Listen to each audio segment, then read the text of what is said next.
un espace où l'on s'autorise à parler de la santé et de l'invisible.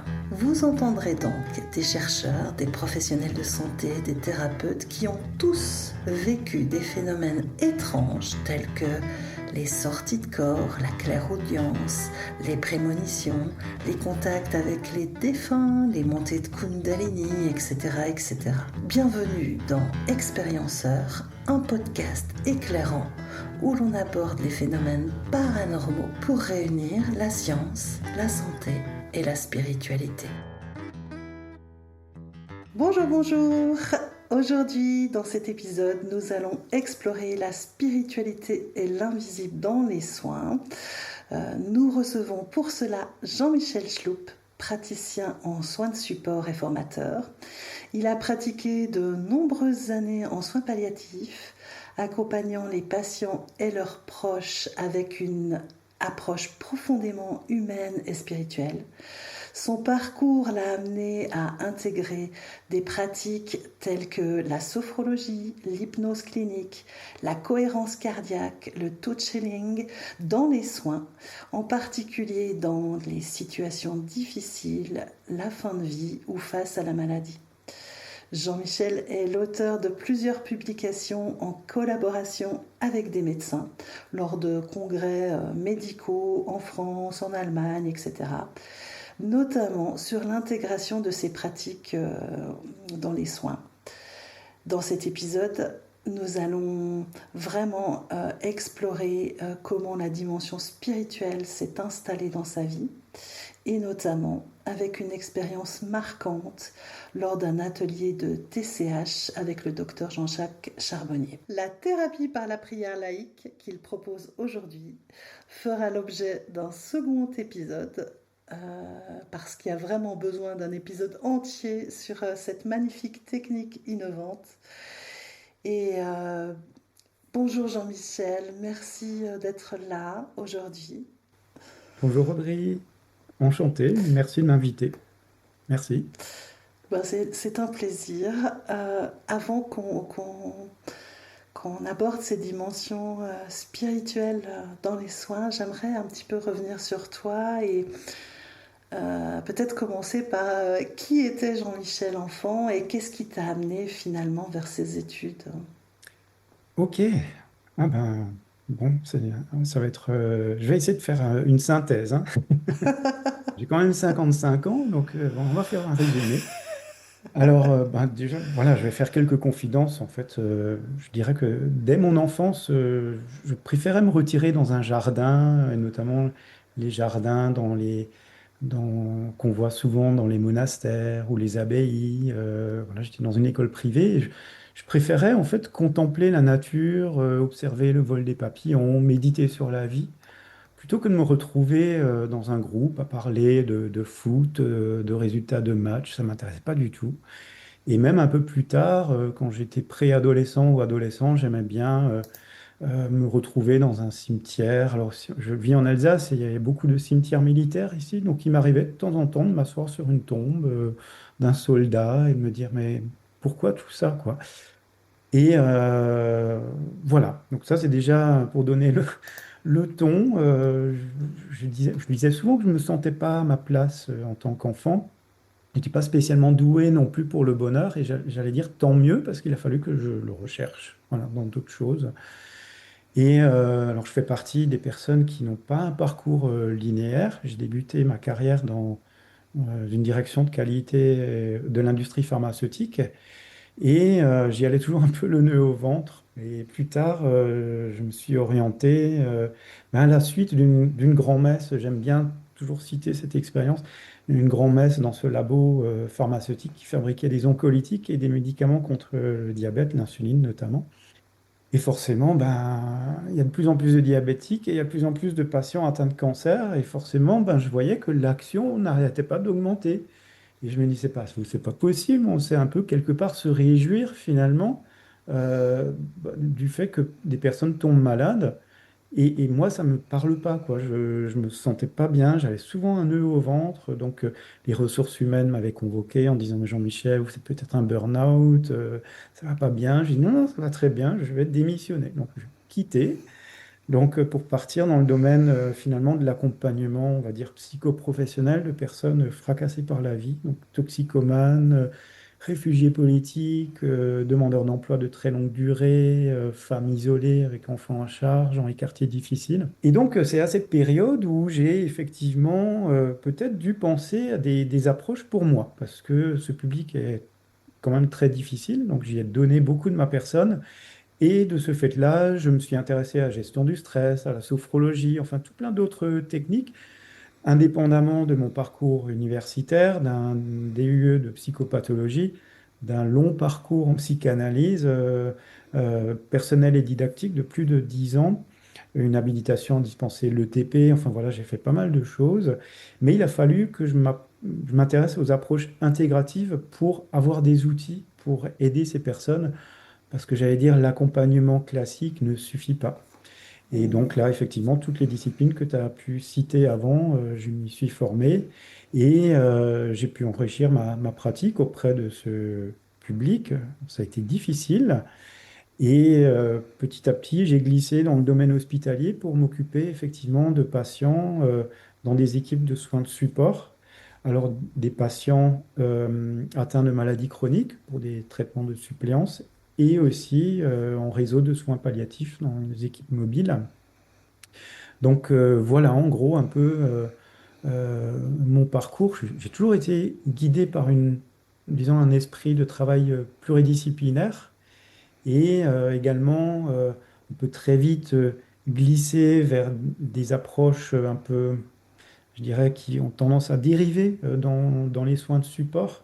Donc j'ai toujours soumis, c'est vraiment un peu mon éthique, soumis mon travail à des évaluations de pratiques professionnelles et qui ont été publiées, comme tu l'as dit, à 3 reprises maintenant. Donc je suis vraiment persuadé que la santé, c'est pas une valeur, c'est un bien et c'est certainement le bien le plus important.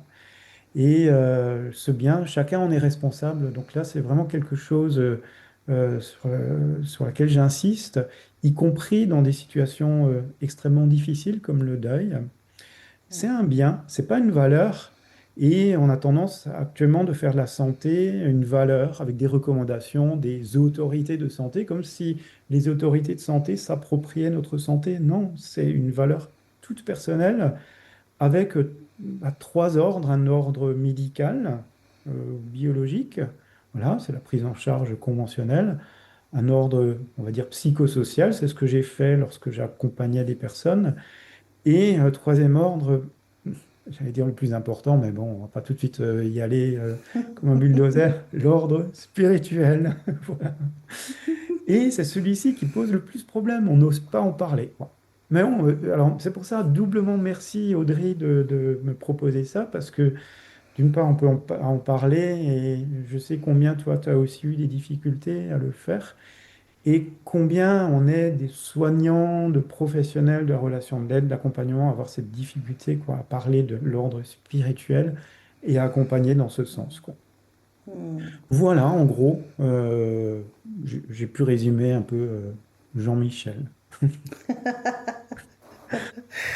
Le parcours, en tout cas, Le qui mène parcours. voilà, à cette ouverture, en tout cas, sur d'autres dimensions. Pour bien qu'on se comprenne, peut-être déjà, est-ce que tu peux nous donner ta définition? C'est quoi pour toi la spiritualité? Ouh là là, ça c'est une question compliquée. Hmm. C'est une question extrêmement compliquée. En fait, je dirais que... euh, alors je vais être un petit peu... ça va peut-être un peu choquer. Je dirais que le diable, le côté malicieux du diable, c'est de nous faire croire qu'il n'existe pas. Les religions ont un côté malicieux aussi, c'est de nous faire croire que Dieu existe. Et entre les deux, il y a un espace, c'est un espace personnel. Euh, je pense qu'on a complètement oublié lorsqu'on vient au monde, et que la vie nous a fait oublier l'âme. Alors là, je suis très baigné par, disons, la Grèce antique, et j'en parlerai tout à l'heure, notamment un certain nombre de philosophes qui m'ont beaucoup marqué dans mes cogitation, dans mes recherches aussi, notamment les néo-pythagoriciens, j'en parlerai tout à l'heure. Mais ils estimaient que lorsqu'on vient au monde, euh, on a oublié notre âme et que on est face à un choix qui est soit de continuer à l'oublier et de faire comme malheureusement beaucoup de personnes font, d'être intégrés dans la société, d'être soumis à des normes, à des conventions, à des éducations plus ou moins bonnes, euh, et malheureusement de trouver des compensations. Voilà, la compensation, c'est quoi? C'est par exemple les addictions, la consommation, la dépression. Voilà, finalement, c'est l'individu qui n'est pas à la recherche, ou il n'a pas trouvé son âme. Et il y a une deuxième possibilité, c'est justement, on est né humain, mais c'est d'éveiller notre part divine. Alors ça, c'est très néo-pythagoricien, c'est d'éveiller notre part divine et finalement de désoublier ce qu'on a oublié. C'est un peu même psychanalytique, tout ça, c'est d'aller explorer ce qu'on a oublié à la naissance. Et ça commence à la naissance. Et finalement, à la naissance, il y a notre corps euh, qui vit, on est là en tant que bébé, mais notre âme, j'allais dire, elle est déjà quasiment oubliée. Et le but de la vie, de la spiritualité, c'est justement peut-être d'éveiller cette âme et de désoublier toute cette part divine, parce que les Grecs anciens, ils estimaient qu'on est chacun des héros et des dieux. Voilà. Et je pense que la spiritualité, c'est ça. C'est pas de demander de l'aide à Dieu, c'est plutôt d'aider Dieu. Voilà. On a tous une part divine et c'est d'aider Dieu. On a tous notre rôle à jouer pour aider Dieu à nous élever et finalement à embellir la vie. Voilà. Alors, je pourrais en parler 2 heures de ce sujet, mais j'ai essayé voilà, de résumer un peu ma pensée autour, en simplifiant aussi, parce que ça m'a demandé beaucoup de travail, beaucoup de lecture, beaucoup de recherche. Et voilà, j'essaye de résumer en quelques mots la pensée, la définition de la spiritualité telle que je la pense. Ouais. Hmm. C'est souvent un long parcours de toute façon, cette ouverture spirituelle. Ça se fait pas en une année, hein, c'est des Ouais, années. c'est vraiment un cheminement. Parce qu'actuellement, je pense on parle que de ça, on n'entend plus que ça, spiritualité, spiritualité. Hmm, Mais en fait, j'ai l'impression qu'on consomme de la spiritualité, hmm, comme on consomme de la méditation. Alors, voilà, et la méditation fait son entrée dans les entreprises maintenant. On hmm, peut se former à la méditation en e-learning. Bon, ok. hmm. Mais je trouve que tout ça a pris une dimension mercantile, commerciale. Et la spiritualité, c'est quelque chose qui s'élabore et au-delà de tous déjà des religions quand même, Mm, et au-delà de tous les courants et de tout ce qu'on veut bien nous faire croire ou admettre autour de la spiritualité. C'est quelque chose qui se vit avec soi-même. C'est vraiment un espace euh, euh, personnel. Voilà. ouais, je suis tout à fait d'accord avec ça. Et, une chose qu'on voit très peu finalement, c'est aussi toute la part qui prend plusieurs années finalement d'aller se confronter à nos parts d'ombre en fait, hein. Oui, Voilà, et ça c'est un long parcours. tout à fait. Ah ouais, ça demande beaucoup de temps. Beaucoup de réflexion, un cheminement qui est long, qui demande de la patience. Ouais. Tu m'as Oui, partagé... Ah, pardon, oui, vas-y. pardon, ouais. Mais pour moi, la spiritualité est toujours liée aussi à la mort, à la question de la mort, de ce qui meurt en nous et à l'idée de la mort. L'idée de la mort, on l'a pas assez en nous, en fait. Et pour moi, c'est vraiment problématique. Alors pas tant que pour moi, parce qu'elle est là quotidiennement. Et j'aime bien cette citation il me semble que c'était André Gide, qui disait qu'une pas assez constante pensée de la mort n'a donné pas assez de prix au plus petit instant de ta vie. Et donc, une pas assez constante pensée de la mort n'a donné pas assez de prix au plus petit instant de ta vie. Donc, l'idée de la mort, il faudrait qu'on l'ait constamment à l'esprit pour éclairer notre vie. Ça peut paraître paradoxal, parce que on se dit la mort, oh, surtout pas, je ne veux pas en entendre parler. Mais non, la mort, elle devrait vraiment nous éclairer. Alors, ça peut paraître un Mm. peu paradoxal, comme dit, et je ne suis pas dépressif hein, en disant ça. Voilà. Mm. Mais c'est de ne pas l'écarter comme on le fait trop souvent. J'ai l'impression que en observant, j'adore observer euh, quand je vais faire mes courses, les personnes, et je me dis, mais tous ces gens, est-ce que ils sont conscients que tout ça va s'arrêter? Je crois que c'est une chanson de Jean-Jacques Goldman, je ne sais plus laquelle, où il dit que on vit comme si on n'allait pas mourir, quoi. Je ne sais plus Mm. laquelle c'est. Mm. Et donc on consomme, on consomme, on consomme. Et en fait, c'est exactement l'inverse, c'est de se dire à chaque instant, je peux mourir. C'est très bouddhiste, hein, finalement, de dire ça. Et Mm. de vivre sa vie comme si c'était ben, le dernier moment. Voilà. Mm. C'est- Ça nous permet vraiment de revenir à l'essentiel en fait, hein. Oui, Voilà, ça amène exactement. cette dimension-là. Et ouais, tu m'as partagé avoir eu de nombreux décès autour de toi.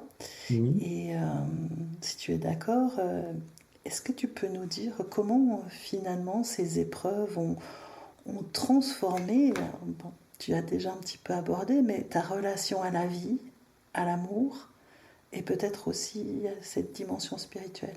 d'accord. Alors, c'est un gros chapitre aussi. Je dis souvent, en rigolant, qu'une pointe de plaisanterie, il vaut mieux pas être l'ami de Jean-Michel, parce qu'effectivement, j'en ai enterré pas mal, hein, des amis. Alors, il y a eu, je vais les citer rapidement, hein, bon, ça va pas non plus être, mais il y en a quand même quelques-uns. Là, les 10 dernières années, ben, il y a eu Nadia, une amie qui est décédée, 50 ans, d'un cancer foudroyant de l'utérus. Il y a eu Aurélie, ma compagne, en 2017. On s'est demandé en mariage en 2016. Elle est décédée en 2017 d'un cancer, elle aussi, digestif, foudroyant. Il y a eu Babette, enfin, Elisabeth Babette.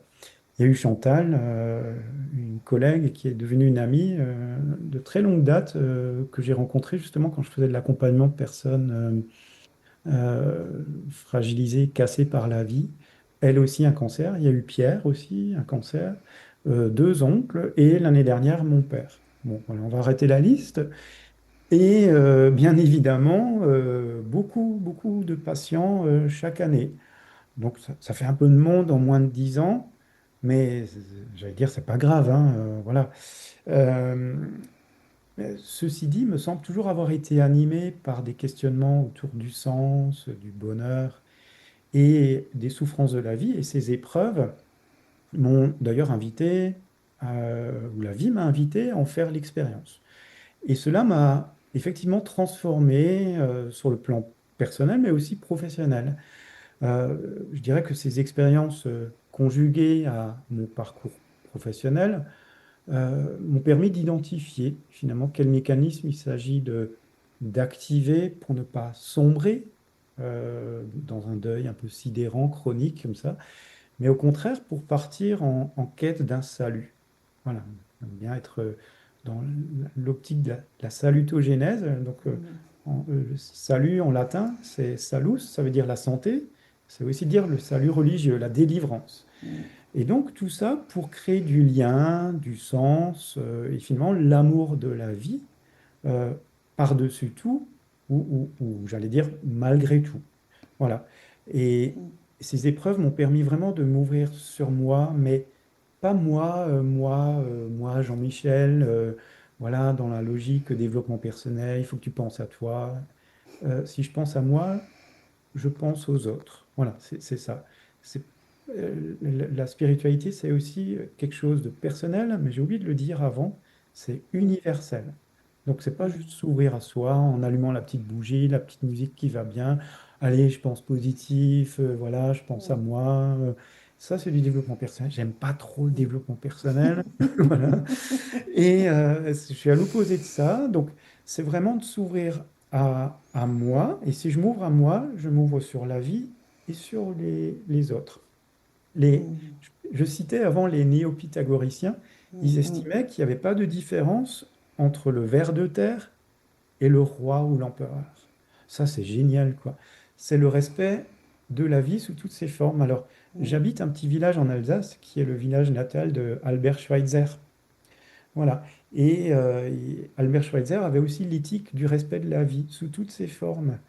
Donc, si je peux me sentir, disons, touché par un papillon blessé, eh ben, c'est très bien. Voilà, ça me touche moi. Si je ne peux pas me sentir touché par le malheur d'un enfant à l'autre bout du monde, bah, je ne suis pas dans la spiritualité. Je dis pas que c'est comme ça qu'il faut penser, c'est ma façon de penser la vie et la spiritualité. Voilà. Donc si j'avais fait autre chose, si j'avais juste pensé à moi, mon petit univers personnel, j'aurais fait du recentrage sur moi, avec, comme je disais, la petite bougie, la pensée positive, la loi d'attraction, enfin tout ça on connaît. Et je suis effectivement assez critique vis-à-vis de ces démarches auto-centrées. Le deuil lui-même et les deuils que j'ai traversés, euh, ils m'ont naturellement, quand on souffre, on est replié sur soi. Donc on voit bien une personne qui a mal physiquement, elle va se plier, replier sur elle. Donc le deuil, toutes les circonstances difficiles nous obligent à nous ouvrir aussi bien dans l'horizontalité que dans la verticalité. J'allais dire, un peu comme le Christ sur la croix. Bon, on n'a pas besoin d'aller jusque-là quand même, mais bon, mais c'est quand même d'aller s'ouvrir dans son horizontalité et dans sa verticalité, c'est-à-dire moi en tant qu'humain, humus, la terre, de m'élever vers cette part divine dont je parlais avant. Voilà, c'est vraiment cette expérience-là. Et j'allais dire que finalement, les expériences comme ça de deuil, surtout quand ça nous touche de très près, comme Aurélie, qui m'a quitté, bah, je dirais que ça vaut finalement tous les bouquins de psycho, quoi. C'est Einstein qui disait que la connaissance s'acquiert que par l'expérience. Voilà. Donc voilà, c'est une dimension singulière dans ma construction et c'est vraiment voilà, cet espace que j'ai appris à investir à travers euh, voilà, ces expériences. Et sans tomber dans la ruse des religions et sans tomber aussi dans la ruse, j'allais dire avant, du mal. Voilà, parce que le mal, il est là, il ne faut pas se leurrer en disant c'est super, la vie est belle. Non, le mal, il est partout. Et c'est d'essayer de trouver sa place entre ces deux pôles. On peut appeler cet espace à investir entre ces deux pôles, on peut l'appeler l'inconscient, on peut l'appeler l'âme, on peut l'appeler Dieu.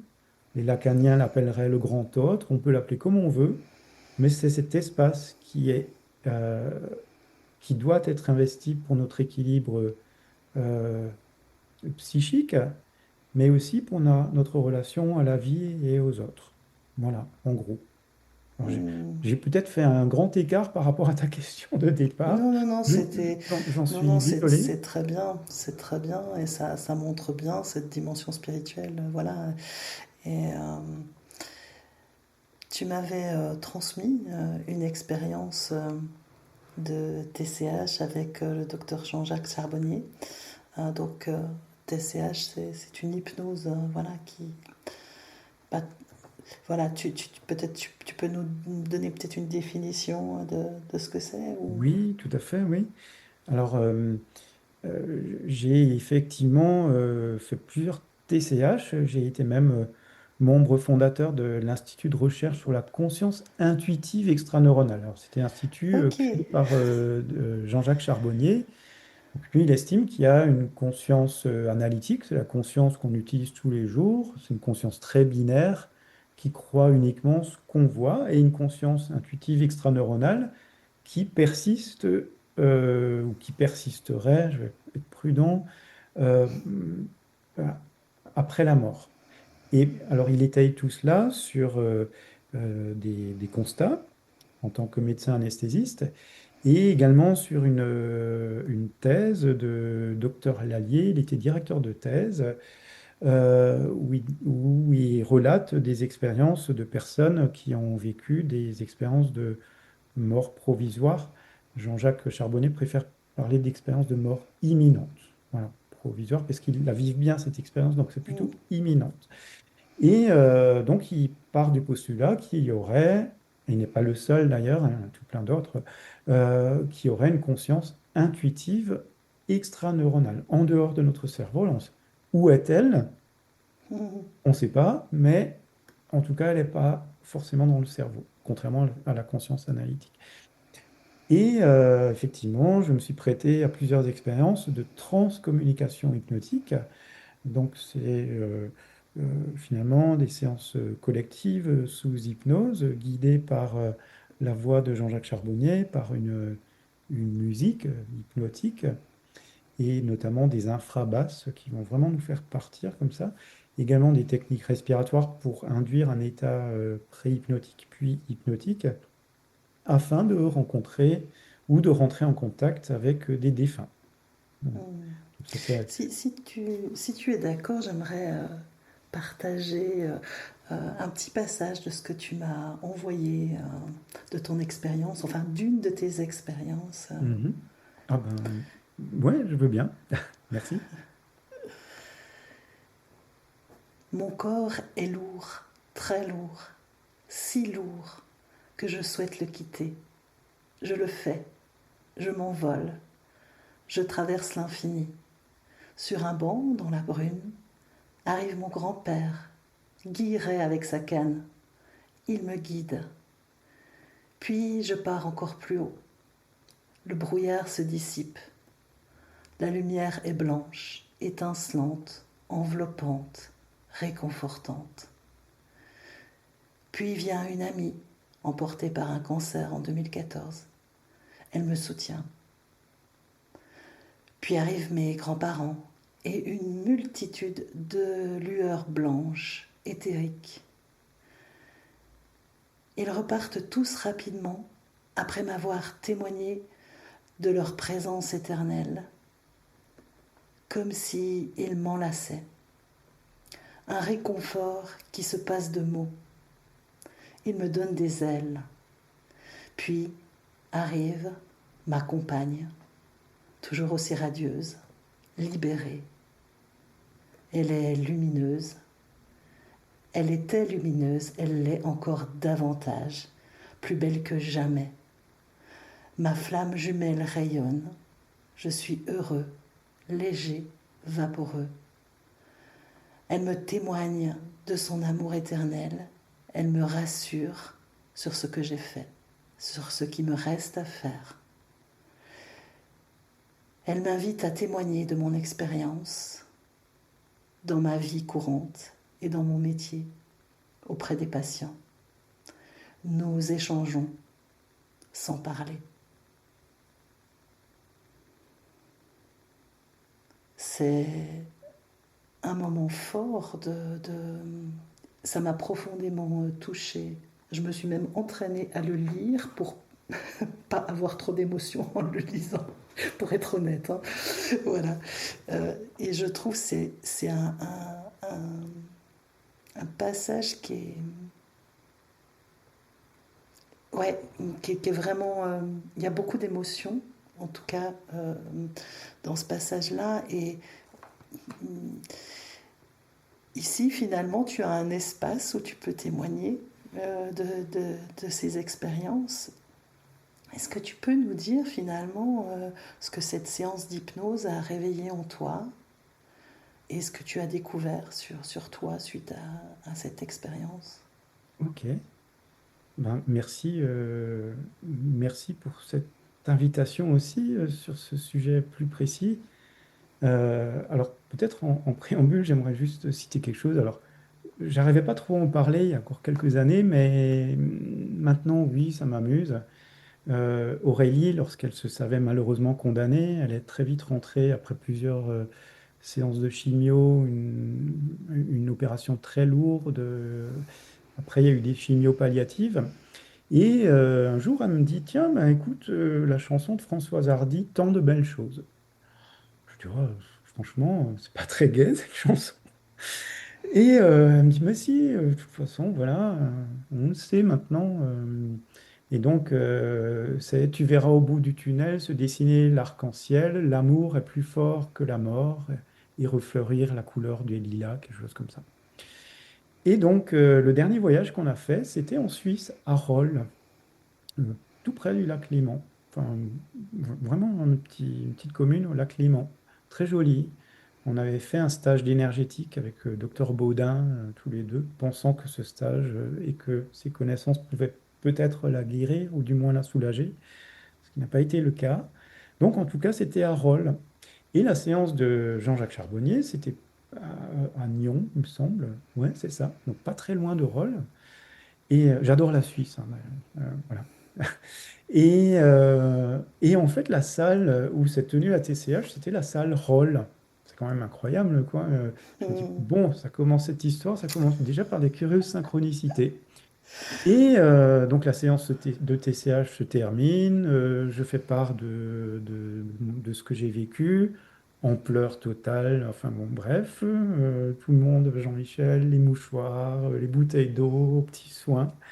Et je repars ensuite vers ma voiture, seul.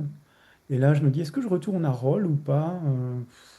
Qu'est-ce que je vais faire à Rolle? De toute façon, maintenant, elle n'est plus là. Je vais retourner en Alsace. Et j'allume la radio. Et je raconte pas de bêtises, hein. Au moment où j'allume la radio, Françoise Hardy, tant de belles choses. L'amour est plus Ah, fort que la mort. Tu verras au bout du tunnel se dessiner l'arc-en-ciel, etc. Je me dis, bon, allez, je retourne en Alsace, tout va bien, sourire, respire, et puis voilà. Voilà, j'aime bien raconter cette anecdote sans les trémolos dans la voix maintenant. hmm, hmm, Mais voilà, mais en tout cas, on pourra dire c'est le hasard. Pourquoi pas? On pourra dire peut-être autre chose. Mais hmm. en tout cas, oui, pour répondre plus directement à ta question, cette séance m'a permis alors déjà un cheminement vers le soi, dans le sens jungien du terme, donc vers l'âme, ce que je disais un peu avant, d'apprendre à désoublier et justement à oublier le soi, oublier ma petite personne, quoi. Euh, j'ai souvent tendance à dire que le deuil fonctionne un peu comme une addiction. On est dépendant de quelque chose qu'on veut plus, qui nous fait souffrir. Et en fait, c'est comme une passion, quelquefois.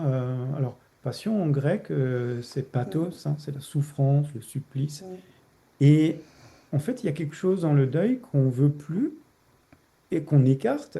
Mais d'un autre côté, on va des fois consommer. Alors, on va consommer des voyantes, des séances de TCH, toutes sortes de choses. On va essayer aussi de revivre certaines situations, les vacances, etc. Et, et tout cela, finalement, va faire que ça nous consume quelque part. Et ça va nous faire souffrir. Euh, J'entends aussi souvent dans le terme addiction, c'est très proche d'addition. Or, dans le deuil, on a justement perdu quelque chose.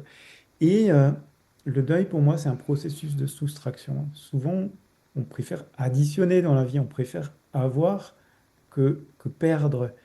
Eh ben non, la soustraction, la perte, finalement, c'est quelque chose d'extrêmement euh, important. Alors moi, je me place aussi, j'en ai pas trop parlé, ça.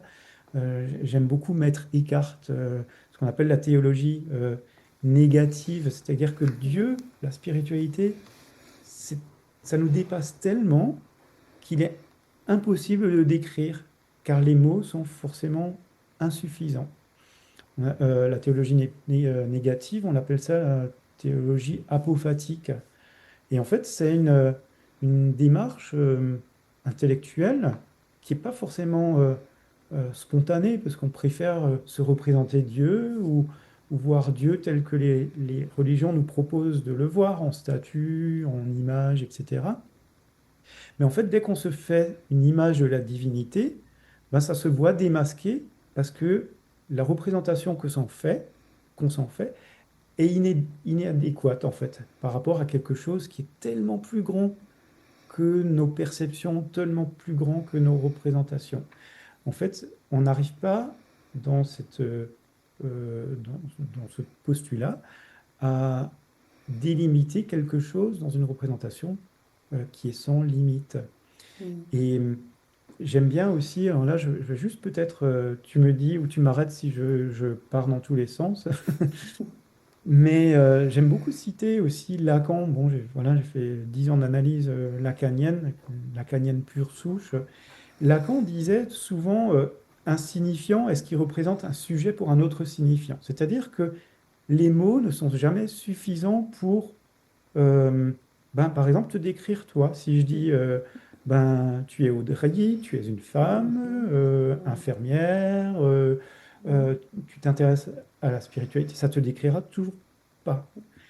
Et en fait, Lacan a eu le génie de mettre cette formule en perspective avec la suite de Fibonacci. Alors, la suite de Fibonacci, Mm. c'est du 0, 1.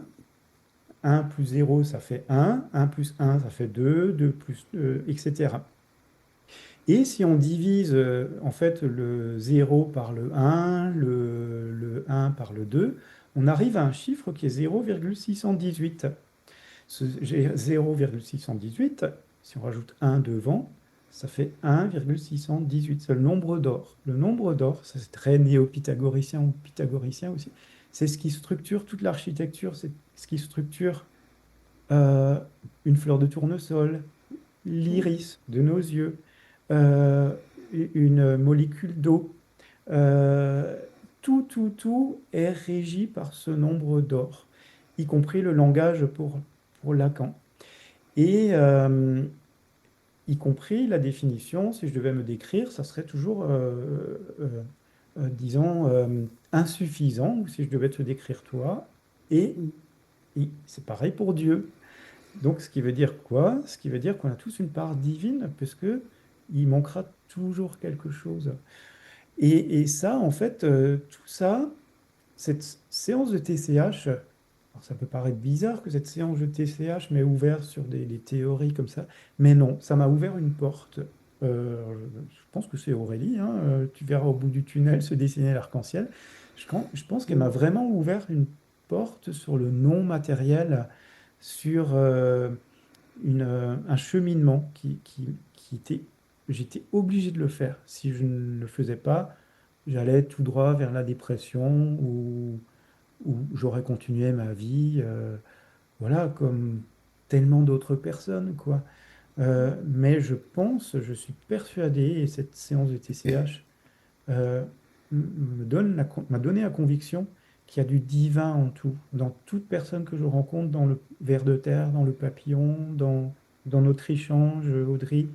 C'est ce qu'on appelle du panpsychisme, la conscience quantique, elle est partout, quoi. Voilà. L'amour est partout. Ah, il suffit de le voir et de s'arrêter un moment. Voilà. C'est ce que ça m'a globalement appris. Euh, alors, peut-être juste, je me suis intéressé aussi à... alors, je peux le conseiller, ce bouquin, il est génial. Il s'appelle Le livre de l'amour infini de Maxime Rovert, un philosophe. Il a écrit un livre sur Apollonios de Tyane, qui était un concurrent du Christ. Et il était tellement bon que la grosse secte de l'Église catholique en devenir a interdit Apollonios de Tyane. Alors voilà, ça aurait été peut-être Apollonios de Tyane à la place du Christ, mais en tout cas, c'était un guérisseur et néo-pythagoricien. Et lui, il estimait que tout était régi par l'amour, par une harmonie, par des chiffres, par les mathématiques. Et à la fois, c'est finalement du spirituel, mais c'est également très, très rationnel. Ce qu'on retrouve peut-être un peu moins dans la religion judéo-chrétienne. Voilà, ça c'est euh, très Grèce antique, quoi. Voilà, je me place vraiment là-dedans. Ça ne veut pas dire que j'écarte les religions judéo-chrétiennes, de moins pas, parce que je suis protestant, converti, baptisé catholique, mais j'ai cheminé à travers tout ça. Mais pour m'en écarter quand même. Voilà. Cette expérience, en fait, c'est par l'expérience finalement que ça t'a ouvert sur toutes ces recherches. Oui.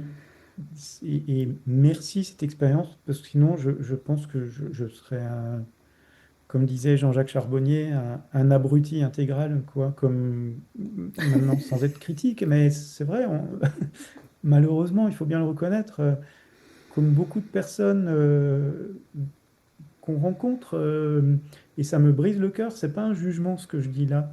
Ça me brise le Mm, cœur de voir. mm, Non, mais franchement, quand on y pense, les soldes en janvier, quand il y a les magasins on voit ça souvent à la télé. Je regarde, j'ai plus de télé maintenant, mais à l'époque, les portes s'ouvrent pour avoir leur machine à laver à 30 ou 40% de réduction.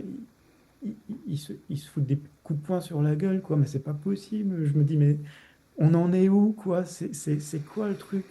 C'est quoi où ça pêche, quoi? Pour une place de parking, on est capable de se tuer. Enfin, je me dis, mais ouais, il y a vraiment quelque chose de l'abrutissement collectif. Et la question, c'est de savoir aussi si on n'entretient pas cette dimension aussi. Donc, on a tous une part à jouer pour essayer d'y mettre notre petite contribution. Voilà, la part du colibri. Hmm, la part mm. du colibri, oui.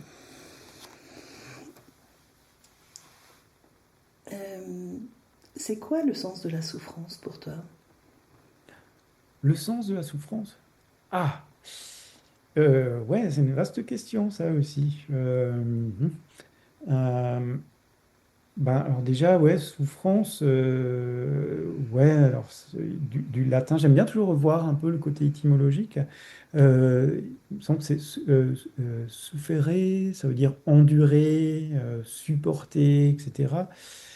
Je dirais que c'est l'impact psychologique de la douleur, c'est la place qu'elle prend dans notre tête et dans notre vie, tout simplement aussi. Enfin, tout simplement, si on veut. Euh, et en fait, la souffrance, c'est ce que notre esprit fait de la douleur. Voilà. Une douleur sur laquelle on agit va pas forcément se transformer en souffrance. Une, euh, une douleur sur laquelle on n'agit pas, qui n'est pas forcément conscientisée ou prise en soin plutôt que prise en charge, va se transformer en quelque chose de plus problématique qu'est la souffrance. Alors, euh, un petit mot quand même sur la douleur. Je dirais que la douleur, elle fait partie de la condition humaine, hein. Tout le monde est à un moment ou à un autre confronté à la douleur et personne n'y échappe. Alors actuellement, ça aussi, on veut que du bonheur, du bien-être. Oui. Non, il y a de la douleur et heureusement qu'il y a de la douleur. Heureusement qu'il y a de la tristesse.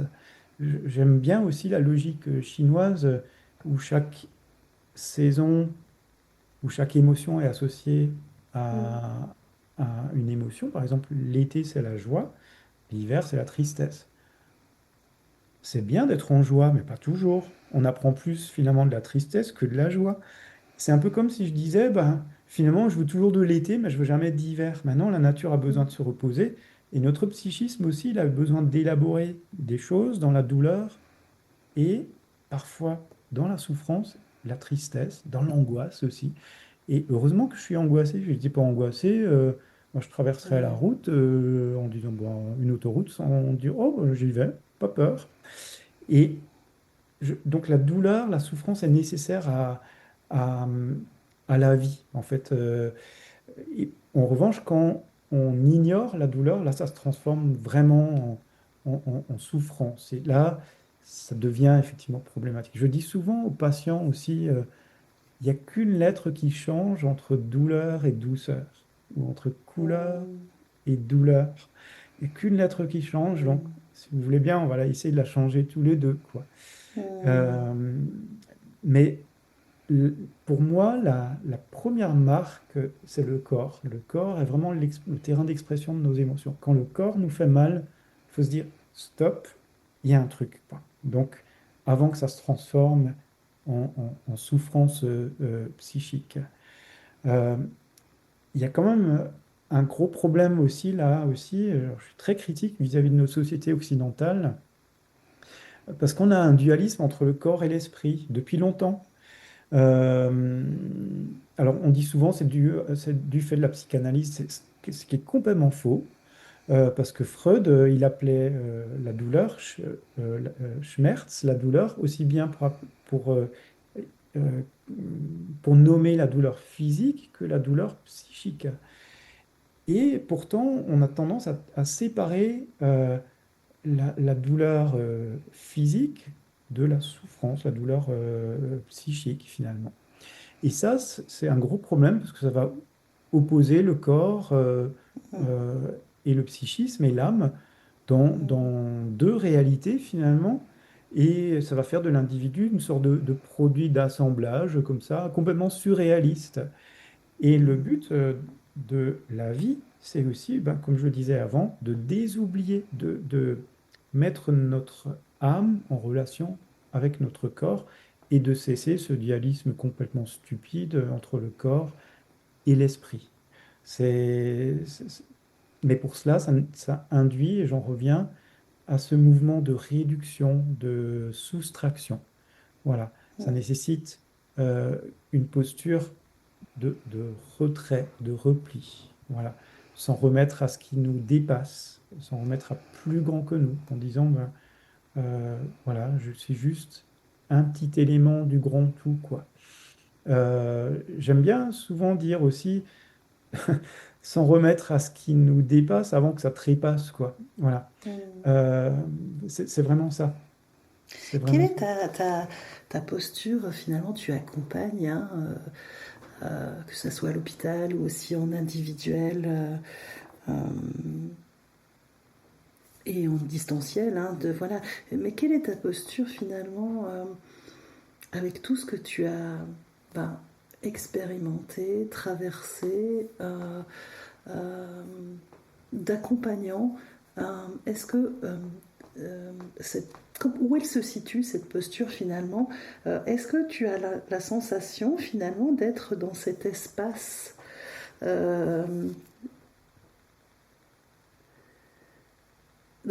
sacré quand tu accompagnes en fait? Tu sais, dans cet instant présent où il n'y a rien et où il y a tout en même temps.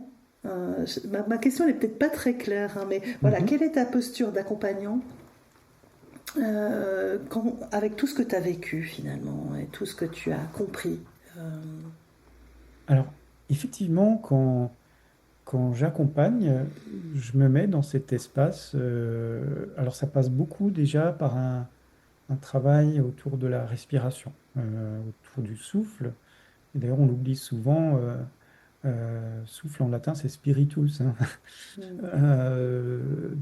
C'est la première énergie du corps. On vient au monde avec une inspire et on le quittera avec une expiration. Je dis souvent aussi l'inspiration nous lie à la terre, l'expiration nous lie au ciel. Et c'est ben, comme le mouvement que je disais, dont je parlais avant, à la fois horizontal, quand j'inspire, je m'ouvre aux autres, quand j'expire, j'ai une intention sur l'expiration. Euh, alors souvent on dit, j'inspire le positif, j'expire le négatif. Mais quelle horreur! Quelle horreur! Moi, j'aime bien inspirer le négatif et expirer le positif.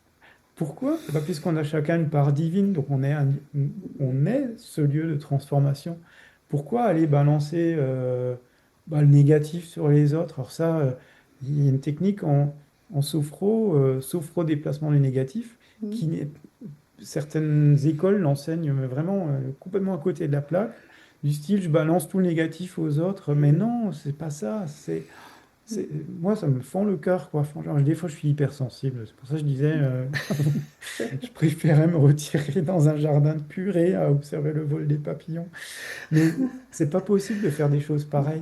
Je suis un lieu de transformation. Alors, on se dit, ouais, mais bon, je suis en deuil,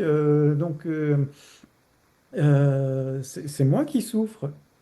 Mais oui, mais il y en a d'autres qui souffrent en même temps que moi, Jean-Michel. Donc, je vais travailler sur le tout. Voilà.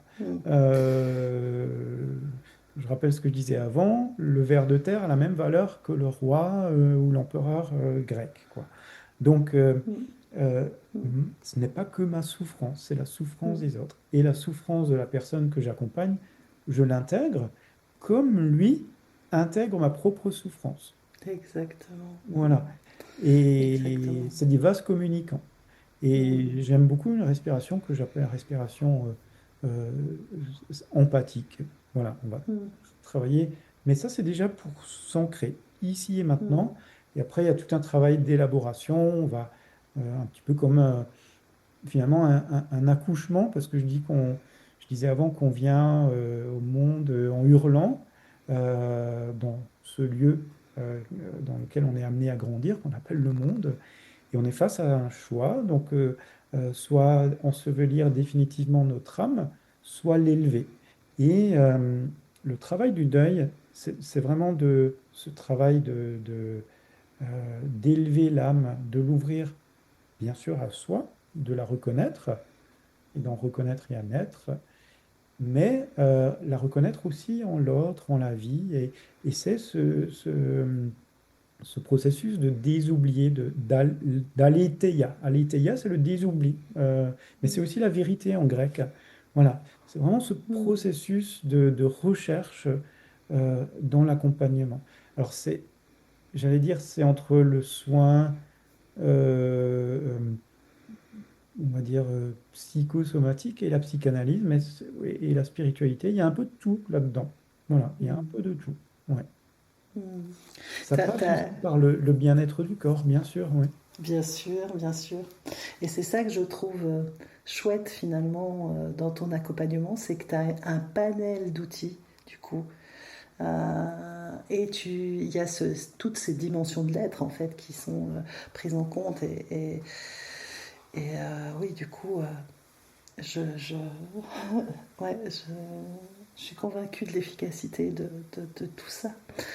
Ta réflexion par rapport à cet exercice de déplacement du négatif en sophrologie m'a bien fait sourire parce que c'est vrai que j'ai commencé moi alors quand j'ai étudié c'était en 2000 hein, donc tu vois ça remonte donc il y avait ça me convenait très bien. Il y avait quelque chose de très cartésien et très.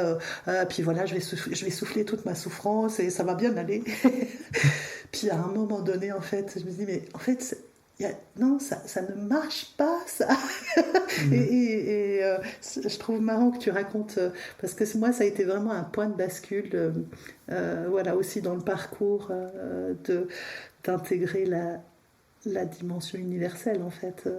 Et du coup, je pense c'est peut-être aussi avec l'intégration finalement de cette dimension spirituelle en soi Mhm. que ben, ça aussi permet de basculer et que voilà, chacun avance à son rythme en fait. En tout cas, merci Ouais. pour tout ce parcours et ce partage. Si des personnes souhaitent te contacter pour un accompagnement face au deuil ou autre, comment elles peuvent te contacter? Alors, ben, je- par la pensée déjà. Parce qu'on est liés. Alors, mais il faut quand même rentrer un peu en communication quand même, hein. Effectivement, alors par téléphone, sans problème. Alors, évidemment, quand je suis à l'hôpital ou près de Mm. patients, je ne réponds pas forcément, mais voilà, je peux laisser un message Mm. aux coordonnées. Ben, on mettra ton numéro sous la description de l'épisode en fait, Ouais, comme ça. d'accord, ouais, parfait, ouais. Et ben, par mail aussi. Des fois, certaines personnes préfèrent passer par mail. Mm. Et donc, je propose des séances en présentiel, bien sûr, mais aussi en visio. Voilà, Ok. pour ouvrir à d'autres personnes, parce que je comprends bien que même si l'Alsace est une belle région, tout le monde ne peut pas ou ne veut pas se déplacer en Alsace. C'est parfait. Est-ce que tu as envie de peut-être de conclure, d'ajouter quelque chose par rapport à tout ce qu'on a échangé?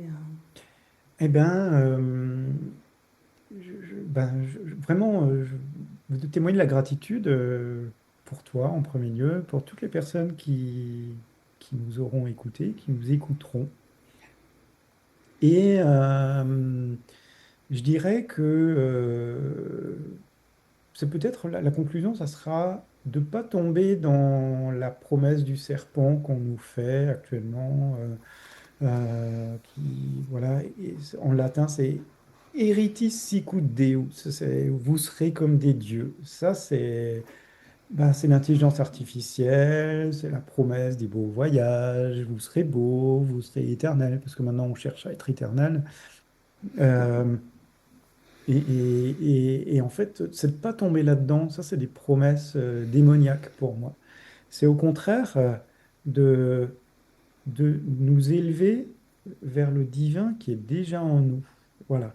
C'est pas vous serez comme des dieux, ça c'est une promesse pour moi vraiment démoniaque, et plutôt de chercher la part divine en nous et de nous réconcilier avec cette part divine que malheureusement, je pense, on a abandonné dès notre naissance. Donc le but de l'existence et le but d'un deuil, c'est une invitation en or euh, pour cheminer vers cette part divine, vers cet espace qu'on nommera comme on veut, inconscient, grand autre, Dieu, âme, peu importe le nom, qui est inqualifiable, qui est personnel, mais en même temps universel. C'est même pas un droit, c'est un devoir, je pense, de nous élever vers ça pour donner du sens à notre vie, bien sûr. Peut-être aussi une vie réussie. Une vie réussie, c'est pas d'avoir un compte en banque, sa voiture avec 4 pots d'échappement. Et combien de personnes m'ont dit en fin de vie, Jean-Michel, c'était quoi une vie réussie? C'est quoi une vie réussie, quoi? Et beaucoup m'ont dit, ben, finalement, c'est d'avoir créé du lien, d'avoir créé du science, d'avoir témoigné la gratitude, d'avoir peut-être pu embellir la vie plusieurs personnes. Voilà, c'est ça. Et je dirais aussi, là c'est très analytique, hein, le but aussi, ce sera le mot de la fin, c'est de quitter la mer pour aller vers le Père, quitter le matériel pour aller vers le spirituel. Voilà. Euh, on a besoin du matériel, mais on a aussi besoin de plus grand que nous, du spirituel. Voilà. Quitter la mer pour aller vers le Père. Voilà, ça sera le mot de la fin. J'ai l'impression de faire un peu curé en disant ça. Euh, si j'annonçais encore les activités de la paroisse, j'y serais complètement. On te retrouvera, en tout cas c'est une belle conclusion. C'est vraiment une belle conclusion et on te retrouvera dans un prochain épisode parce que tu as mis en place avec le docteur Beauregard, le neuroscientifique Mario Beauregard, une thérapie, la thérapie par la prière laïque. Et au départ, je voulais faire un épisode sur ça. Et finalement, il y a tellement autre chose qui a émergé. Je me suis dit non, il faut vraiment faire 2 épisodes et un épisode particulier à cet outil qui est novateur. Et ouais, je me réjouis de te retrouver pour cet épisode-là aussi. Merci en tout cas de ta disponibilité. Merci tout plein, Audrey. Merci. C'est déjà la fin de cet épisode. S'il vous a plu, n'hésitez pas à commenter et à liker pour me soutenir. Et surtout, c'est le plus important. Si vous connaissez quelqu'un qui a vécu une telle expérience, partagez-lui cet épisode. Cela peut peut-être profondément l'aider. Une liste de professionnels de santé formés pour accompagner ces phénomènes est disponible sur le site audreygraindamour.org. Retrouvez-nous le 1er et le 15 de chaque mois sur toutes les plateformes. À bientôt!